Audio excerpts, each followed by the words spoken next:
Hey, everybody, welcome back to Tax Sale Insiders. I'm pretty excited to be here with you today, but we're switching things up, and that's different for us because normally Brian is the one doing the interviewing of different professionals in our industry. And this time, and for a few podcasts going forward, I'm actually going to be interviewing Brian, and he's going to be answering the questions. So we're switching it up. But for those of you who don't know us or know us, I am Rachel Seidensticker, COO over at Tax Sale Resources.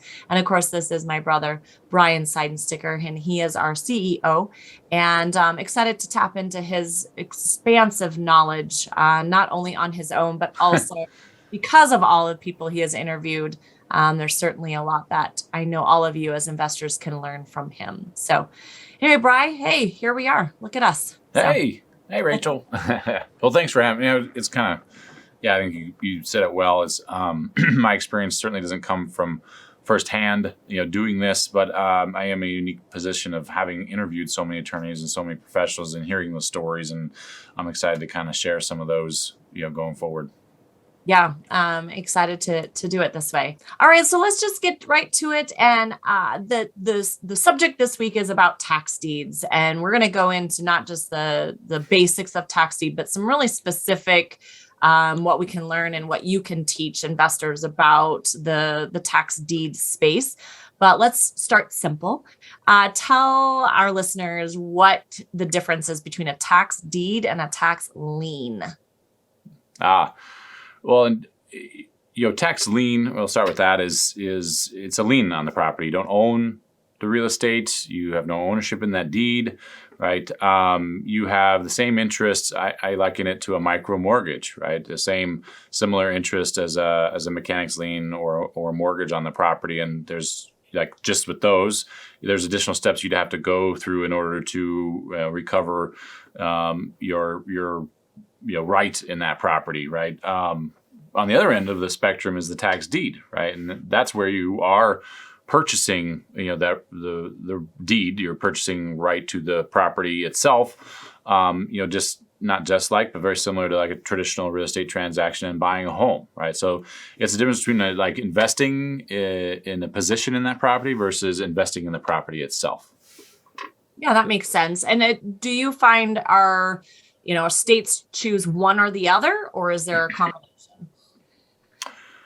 Yeah, really, I mean, the state statutes drive what process that, the sale takes. And really, deeds, it can come in all sorts of, shapes as far as how the sale or how the process works, right? From, some states go straight to a tax deed sale, right? They skip the whole lien process. And other states have a lien sale first and then followed up with a deed sale. Florida, for example, is one that has the lien sale, right? The lien holder holds it for a period of time, and then they start what's called the tax deed application and call that the foreclosure process, but that culminates in the tax deed auction, right? So you can't be a lien holder in Florida and become a deed holder without going to that tax deed auction down the road. That's how Florida works. They have both, right? And then there's certainly some states, that are lien centric and then don't have a secondary deed auction. They just have a lien foreclosure, perfecting lien process. And in those states, there is no tax deed sale. So each state, the statutes might be slightly different, but they typically fall into one of those three categories. Yeah, okay, that makes sense. And then I think it's safe to assume that tax deeds don't, since you're owning the property, there's no redemption period. There's nothing like that. Once you buy a tax deed, it's yours. Yeah, I guess for all intents and purposes, yes. I mean, there's certainly some nuances to that, at least from the title perspective, right? You at least have to go typically through a quiet title process to have insurable title on the property. There might be some other liens that you have to pay off to get what's called clear title on the property. Those are two different things. But in general, you own that property. Now, there's certainly some states that we consider deed states that do come with a period of time after the auction where the previous owner can still redeem, right, through a court action or whatnot, right? So it's not 100% slam dunk in all cases, but in it'd be the rarity in those states where something would redeem the property versus the norm, right? In lien states, it's typically the norm that the property is redeemed well before the tax deed ever takes place. That makes sense. And I'm glad you touched on this because you mentioned nuances. And I would imagine because every state is different, there are a lot of nuances. So I guess what would be something that investors need to deliberate before they invest in deed states? Should they consider any states in particular that you feel like stick out if they're complicated or difficult or just any sort of weird nuances? I know I've heard the terms judicial versus non-judicial. Can you kind of expand on that a little bit? Yeah, and I mean, I get asked all the time, where do you suggest in investing, right? Well, the answer to that question is kind of a question right back at them, like, what is your end goal? If your end goal is to own land, right, there might be a different states or different process, compared to owning, commercial properties. And every state has nuances, so my biggest recommendation is just having a good understanding of how that state's deed process works, and talking to an attorney that's not only familiar with that state, but familiar with tax sales in that state. That's the key, finding an attorney that is familiar with the tax sale process, because you can learn a lot in an hour conversation with that individual, way more with that individual than you would paying an attorney that doesn't know anything about tax sales to go research statutes and find that data. That's a multi-week process to get up to speed. But what are some of those nuance? For example, you mentioned judicial versus non-judicial. Pennsylvania has called an upset sale and a judicial sale. And really the difference being the upset sale, you're buying the deed, right? But the deed is basically coming with all of the other, I'll say, garbage or headaches, right? So if there's a mortgage on those properties in the upset sale, you own that deed, but you also now have the proud ownership of that mortgage, and now you're responsible for that and any other lien that might be on that property. That'd be the upset sale in Pennsylvania versus judicial sale. They then take that deed, and the county goes through the quiet title process themselves. I can't remember the exact name they call it, but it's similar to a quiet title. And so the judicial sale is basically selling that same deed to that same property, but all of those other liens removed, right? So it's a little cleaner, a little safer, a little easier, right? So in Pennsylvania, knowing the auction you're going to go to next week, whether that's an upset sale or judicial sale, greatly changes how you underwrite that property. Do you have to worry about the title in any mortgage, or do you not have to worry about the title in any mortgage? That's a big difference, right? Because buying a property for a great deal, right, but then having a $100,000 mortgage on it changes it from buying that same property for $20,000, which is more, right, but you don't have that $100,000 mortgage. Those are two very different situations. So that's one example. Another example would be the process in Louisiana, which I learned more about recently talking to Stephen Morrell, who's a licensed attorney in Louisiana. But there's kind of this process of just finding the tax deeds themselves, because a lot of counties or parishes, I guess, in Louisiana don't advertise them. And so you're just finding that list is step one, and then you have to pay a fee, and then eventually that culminates in a sale that is advertised to the world, right? So you have to pay the fee to start the process, and then you still have to attend the auction and buy the property. So knowing how that process, which is different compared to any other state that I've come across. So that's very different than, Florida is probably one of the more well-known deed states. You register for the auction, most of them are online, you attend the auction, buy the deed. And then there's several services that provide, perfecting the title certification, quiet title services in Florida. So it's much more of, I'll say, evolved than some other states. So those are just some of the nuances, but each state has those nuances. So researching the statutes, talking to an attorney is imperative to your success. Otherwise, you're going to learn the lessons the hard way. Isn't that the truth? And which really brings us to our next, it's like segueing right in there for me. Brings us to our next piece is, talking about, I know you've visited, as we mentioned, with a lot of attorneys across the country in multiple different states. And so you've been able to listen to a lot of some of the worst case scenarios and maybe best case scenarios. as far as what has happened to investors and what attorneys have had to deal with to help clean up some of those, we'll call them messes, that maybe people have gotten into for a variety of reasons. Could be for a lack of due diligence, could be just a missed step, could be because of a noticing process. I know there's a lot of reasons people can get into a sticky situation, but just wondering, if you can share some of those horror stories, or even positive experiences from some of those case studies that you've talked to with attorneys. Well, I guess the examples that come to mind, I don't know why this is, but I think most people gravitate toward the worst case scenarios as opposed to the best case scenarios. So most things I can remember right now are worst case scenarios. That's some of those that come to mind. How we best learn, Brian. So Yeah, gotta learn. Right? that's how media is today, right? Yeah. It's all negativity, so we might as well hang on that thread. Some of the ones that come to mind are simple things like due diligence, right? Of assuming that if the county says it's a home, that it is actually a home, right? And the county might say it has a house there, right? But in reality, might be demoed. Well, typically the county sells these properties as is, whereas, right? Buyer beware. Lots of different names for it, but it is, if you buy it in error, they're not going to give you your money back, right? So you buy a house that was demolished last week, right? That's your problem, not the county's problem. If you buy what ends up being a mailbox, right? It might have an address because it's the mailbox, but it's not. There's no value to it beyond that. If you buy a strip of sidewalk along the highway, right? These are all things that legitimately happen, not regularly, but they legitimately happen. And so just simple things like just doing your research, it can be a worst case scenario. That's really from the asset value, right? Then there's the title worst case scenarios, and probably the most common one that I've heard from attorneys is knowing how many heirs there are. Heirs as in if the previous owner or an owner somewhere in the history is deceased, right? And it's very simple. If it was a husband and wife, one passes away, the other has ownership. That's a single heir, right? And moves forward. Where it gets sticky from a quiet title, and sticky basically is a secret word for saying very expensive.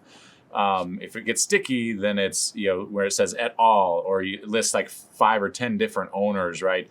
When you get to that point, doing the quiet title and making sure the due process is completed correctly, that's where it gets expensive and long.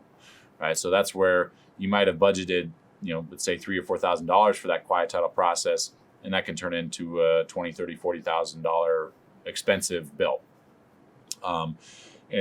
Those are some of the nuances from the title perspective. Now, from an ownership, one of the ones that I'm remembering that I thought was very interesting was a conversation around mobile homes, right? And is it better to own the mobile home? Is it better to own the underlying land, right? And this is kind of specific to mobile homes, or in some cases they're packaged together and you own them both, right? But these are common things that mobile homes you see in tax sales, tax deed sales, is what are you buying? Are you buying the land that mobile home sits on? Are you buying the mobile home itself, or are you buying them together? Simply understanding what you're buying is step number one, but then also understanding what are your rights after you buy that. And I guess the example that the attorneys I was speaking to used was, and I assumed, right, and this investor assumed that owning the land is the most valuable thing, right? Because I can always put another mobile home on there, but what that investor learned, and I also learned in this conversation as well, that's all fine and dandy, but the owner of that home still has property rights. You can't just hook up to that mobile home that's on your land and pull it away. This particular investor did, and now they were subject to all sorts of legal battles with the owner of that home, and he didn't know that, hey, it's not technically trespassing. I guess what happened is that previous owner then also claimed that a priceless collection of baseball cards or something was in the mobile home that he hauled away, and so the investor ended up losing a lot on that particular deal. So understanding what you're buying, understanding your rights as the deed holder in that instance is certainly good to know. Other instances would be if you are a lien investor in Louisiana, or you're buying that lien on the later stage of the redemption process, and you're taking that lien through the deed process, is there's an ownership percentage you get in that. So what rights do you have as a 99% owner in that deed, or versus 100% versus 50% versus 1%? I don't have the answer, but I know there's a difference between and cutoff points of what you can and can't do. And so knowing what your rights are at each of those is very key. And so if you go in, assuming that you have certain rights, and you have all the expense and get your deed, and at the end of the day, you've got 1% ownership in that property. What does that mean, right? Was that worth it? If you don't know that stuff going in, it can certainly be a worst case scenario on the back end of that. Wow, those are some really great examples, very specific. And I always feel like a lot of this comes back down, like you said, and started off with, it's due diligence, right? And ensuring that you do your proper due diligence in advance as best as you can. Some of these obviously were just sticky scenarios that probably lacked some investigation in advance as well. And I think you made the suggestion earlier, talk to an attorney in that state. There's lists of qualified attorneys that deal in this tax sale space. And that is something that you can certainly should invest in preemptively. So let's talk about, I guess, how can tax sale resources specifically help in mitigating either some of these worst case scenarios, or just getting started in tax deeds? Where do we come in? Where do we fit? Well, I like to say that we enable investors to grow their business in every way, right? And so that's a long way of saying there's lots of ways that we can help. The one thing we don't do, can't do, won't do is ultimately make those decisions for you, right? So we can enable you with access to information, right? What statutes, right? We don't charge for that. You can go on our website, figure out what statutes govern each state, figure out attorneys that might be knowledgeable in those states. That's all stuff you can find, for free on our website. If you want to know, what auctions are coming up, types of auctions, how many properties are in the auction, all of that information you can get through our auction calendar and our research tool. You want to do the property due diligence, right? Finding out what is the value of that asset, right? Everything from how many beds, baths, what's the assessed value, does it have a mortgage, all of that information to, you want, and I always recommend doing an inspection on the property, whether you do it yourself as the investor, or you hire a third party, right? You can purchase an inspection through our research platform, and it tells you, with pictures, what is the status of that property, today, and not what Google, right? A lot of people make the mistake of looking on Google and it looks like a house is there. Well, that house, that street view was taken 10 years ago, 11 years ago. And a lot can change in that time period, right? So the inspection, and then if you are in a state where the title is a concern, right? You can order a title search through the platform. These are all things that you can do through our research platform. And then if you're wanting to then finance your operation, right? We have a capital partnership accelerator program allowing you to scale your business with capital. And then if you want to manage those assets, we have a management tool. So there's a lot there, right? But there's really anything you can think of that you might need as far as tools to help make those decisions and help manage your portfolio. That's what we help with. We don't provide the guidance on what to buy, what not to buy. How to actually invest in this space is not what we do. Well, and I think you covered the big ones, which are those additional steps, especially for tax deeds. Would you tell me if you agree with this statement? But tax deeds need a little extra research, a little extra ensuring that because you're owning that property, and as you mentioned, all these worst case scenarios, by doing that extra bit of research and sets you up better for success, I would think, long term. And that's important. And we do have all those extra pieces of information that you can order and get that little extra security. So I think that's great. I think you'd said extra. That's exactly what, and that's the difference between having a interest in the property. That's the lien side of it, an interest in the property, and really say risk of a few percent of what that property value is, right? For example, if it's worth $100,000, there's open lien for $5,000. You buy the $5,000 lien. There's a whole lot of margin for error before it starts to eat into your potential 5% you're into that property, right? That's the lien side. So there's more room for error, like more room for or less risk, all of that stuff on lien. On the deed side, you're owning that property, right? You're taking on not only 5% potential interest in that property, you're buying that property, right? So I like to say 50, 60% of the property value, but lately, and especially in some markets, you're up there 90, 100%, more than 100% of what they has as value. And why people are buying so high, I don't quite understand still. But because of that, and the fact that you're into the properties for tens of thousands of dollars and not $5,000, you need to do more research, right? You need to title search. You need to do inspections. You should spend a lot more time underwriting each asset for a deed compared to underwriting that lien, for sure. Here. Well, on that note, I think you've stressed the importance of the due diligence and that extra, but just to kind of do a wrap up, if speaking to maybe a newer investor in the tax deed state space, what would be your top 3, bullet points advice that you would give them? Top 3. Well, I think I already mentioned it, but understanding how a state works, and I definitely recommend finding an attorney that is familiar with tax sales, and even if it costs you an hour or two, right? That $400 to $1,000 that you're going to spend, you're going to save yourself an immense, compared to what the potential pain is down the road by not knowing basic things. That is always well worth it. Really. I guess that's 1 and 2. They're kind of combined, but the third one is really thinking about what your end goal is. What is your model, right? The space is competitive enough now. Used to be, I think investors would go into an auction saying, "Hey, I'm going to buy anything of value." Well, what does that mean, right? That means you're not really an expert at any single model. Oh, I'll buy land. Oh, I'll buy a single family home. I'll buy commercial, right? Whatever makes sense. There's enough competition in the space now that you're probably going to be outbid by somebody that is specialized in vacant land, or is specialized in single family home, or is specialized in commercial property.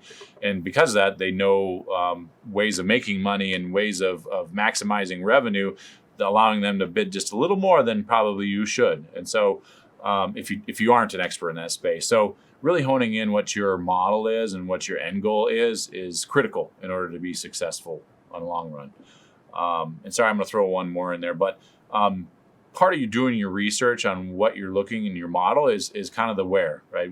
We have a lot of information that would help you make that decision, from sale results, what are certain property types selling for in certain parts of the country. That's all data that we have.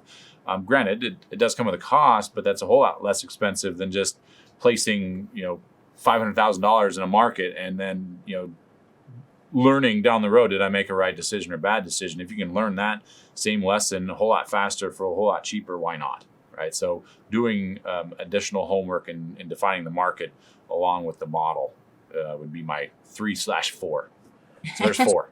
Yeah, that's all right. I'll let you put a 4th in there. That's fine. So, all right. Awesome. Well, thanks, Brian. Again, it's kind of nice to have you on this side of things. And for those of you out there who've been following us, this is one of many to come where we switch roles and we put Brian in the hot seat to cover a lot of different subjects that we hope will be beneficial to you and help you get started in your tax sale investing business. And as always, I like to say, signing off. And thanks for joining us here at Tax Sale Insiders. Thanks, Brian. We'll have you back soon. Thank you, Rachel. Good luck, everybody.